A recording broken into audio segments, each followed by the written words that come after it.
Renting or owning in Toronto in 2023? Which one is better, renting or owning?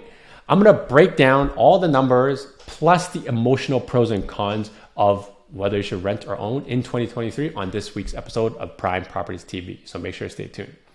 Now, if you kind of find yourself still questioning, whether you should buy or rent your own personal home, after you see me break down all the numbers and the emotional side, you can book a call with me to kind of further chat about your unique situation using a link that's right here, because everyone's situation is a little bit different. And even though there's some similarities, I can guarantee from doing this for a decade, it is still different. So use the link right here to book a call with me to kind of determine whether renting or owning makes sense for you.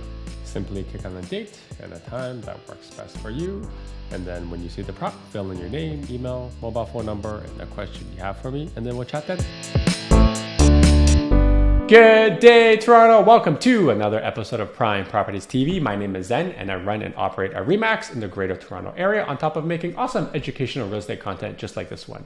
And if you're enjoying the content I'm putting out there, do me a solid and spread the knowledge by smashing the like button and subscribing to the Prime Properties channel. Now, the good old debate of renting versus owning, and I make this video every single year, and this is why I want to make it for 2023. Where do we stand right now?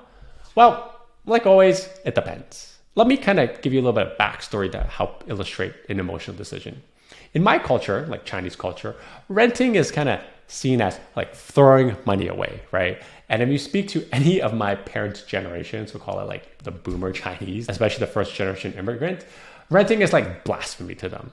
This is exactly also why Chinese parents gift their kids down payments, because it's just ingrained in their ideology and culture that renting, for lack of a better term, is for suckers, right? And it's a huge waste of money because you are essentially paying down someone else's home. You're paying down their mortgage, and you shouldn't do that because it's just not good financial choices, right? So when I think about all the similarities between my culture, knowing what I know in real estate, and call it like other families that immigrated here, there is one common reason that I personally think is the reason why most people believe owning is better than renting. And that reason is this: control, right? That, and also I would say, like, depending on where you're from, like sometimes it's much harder to own where we're from than here, even though most Canadians do not believe it. It's true, right? So comparing renting versus like owning, I often find like with clients, they're generally like my age, like my generation, right? Call it millennials, because there is a choice, right? They're often like in our generation, isn't this like fear of losing control because renting is kind of normal, right?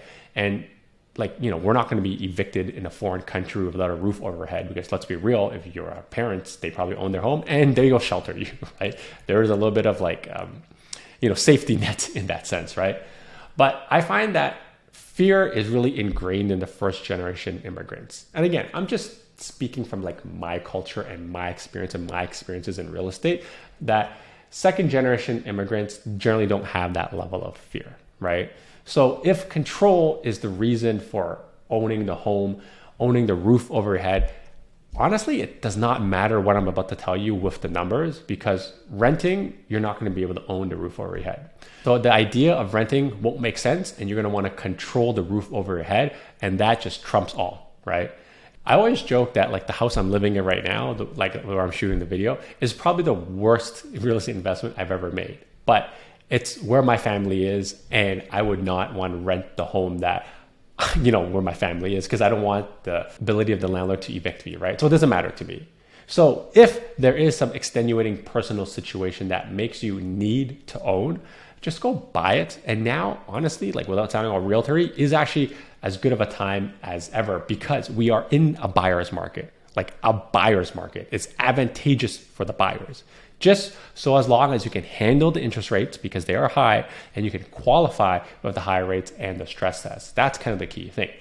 Now, if I were to just talk about strictly the numbers, right, based on the metrics I personally use, I would say if you are using the current rates, example, i.e., you don't have a rate hold with a 5 in front of it, right? The numbers are going to say that you should probably rent, assuming you are like super agnostic to owning or renting, right?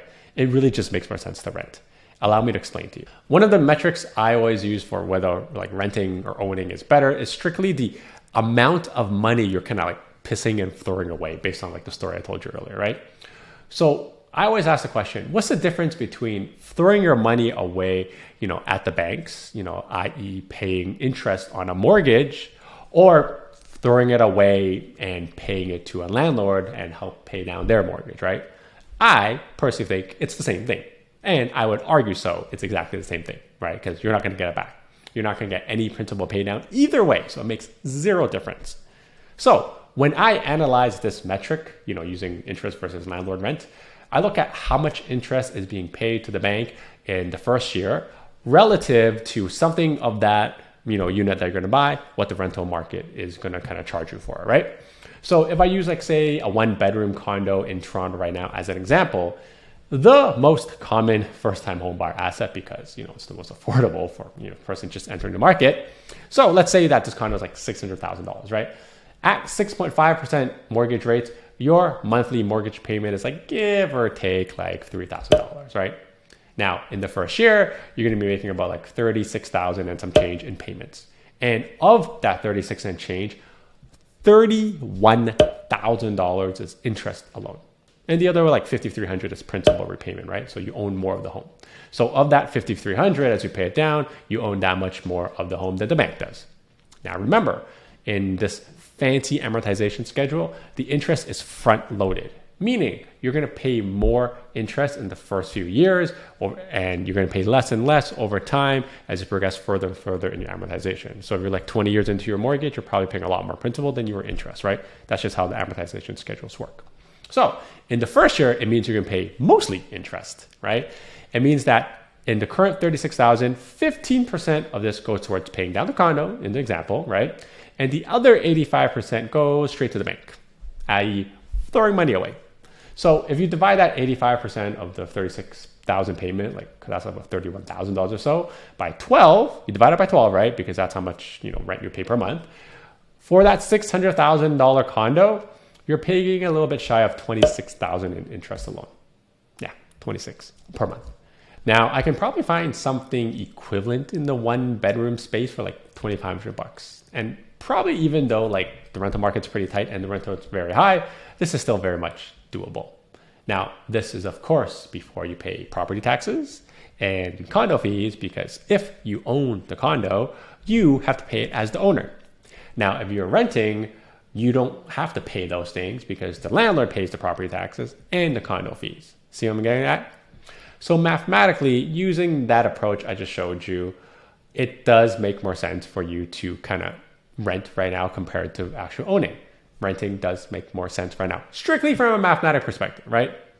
Now, can you strike a deal so that the numbers are more favorable for you as a buyer because, some sellers are desperate right now? Yes, absolutely. You just got to crunch the numbers from that perspective to see if it makes sense. Now, how do the numbers look if we were, say, talking about a house, right? So I'll just use this as an example. Average 3-bedroom freehold home in the GTA, right? Give or take, some money there. At that price point, you can see that interest payments roughly are like $4,800 a month. That is not a small amount of interest to be paying every single month, or money throwing away. And I would actually say that depending on the location or the finishes of like the house you're buying, you actually may not find something similar in the rental space at that $4,800 price point of interest you're paying, right? And the main reason for that is because there's significantly fewer freehold rentals than there are condos. Condos are bought by investors to rent out. Most people buy freehold homes to live in themselves. That's exactly why currently the freehold market is doing, especially in the Toronto, is doing better than the condo market, right? And it's mainly the only reason why average prices are actually up. So if you're buying a freehold home to like live in, there's like, I would say, arguably more emotional attachment than if you were to buy a condo, from at least my experience and what I can see, right? And if the rents are, call it same, most people would actually opt for the freehold home. Again, there's like lots of assumptions on the mortgage side, like whether you're actually getting the maximum amount of mortgage at 80% or you're moving from a condo to a home, because, there's a lot of different rationale that goes into making that decision. But I would say with the freehold side, it's a lot more emotional to buy because there are a lot of other reasons of why you should be buying a freehold home, right? You got to ask yourself, do you need to own the property for some like non-mathematic reasons such as marriage, moving with a partner, your family's growing, maybe your family's coming in, or like your parents are moving in with you and you can't wait it out. Those are the reasons why freehold market is still moving. It doesn't always have to come back to the numbers, but it often generally starts with the numbers because that's kind of like what gets the thought processes going, right? Trust me, I know firsthand this house, right? So most of the time we don't really ask ourselves the right questions and we just default to looking at numbers and trying to make sense of the numbers because it makes kind of making a big life decision a lot easier just using logic, right? So if you are having a hard time determining whether you should be buying a property right now or renting right now, because, depending on the market you're in, renting does make more sense, you can book a call with me using the link right here. It's www.chatwithzen.com to kind of, go through your more unique situation because like I said at the start of the video, everybody's situation is very unique outside of the numbers, right? And I've been doing this for 10 years and they're all unique. Anyways, hope this helps. Until next time, your move, your future. See ya. Now that I'm done watching this video, I think you should check out this video. And you know what? Why don't you check out this video too?